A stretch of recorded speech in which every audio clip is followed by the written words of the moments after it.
दर्दिया के दवाइयों ना भेटाता छोने छोने आई हो दादा जानियो बुझाता ओ दिल के दर्दिया के दवाइयों ना भेटाता छोने छोने आई हो दादा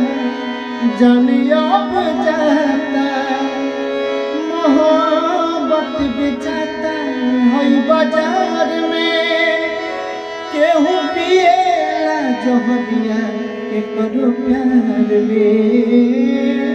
है मोहब्बत बेचाता अब बाजार में केहू पिएला जहरिया के करो प्यार में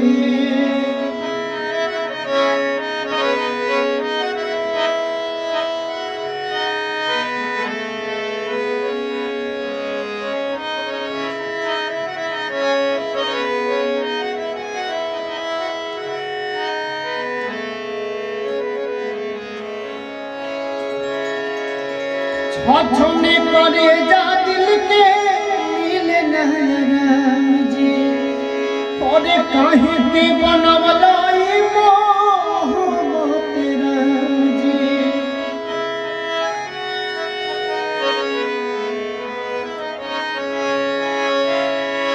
छोने करे जा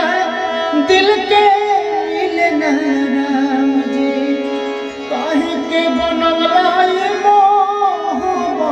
राम जी अरे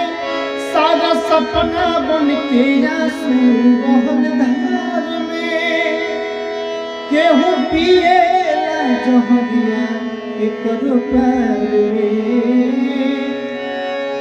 अरे मोहब्बत बेचाता है बाजार में केहू पिएला जहरिया के करो प्यार में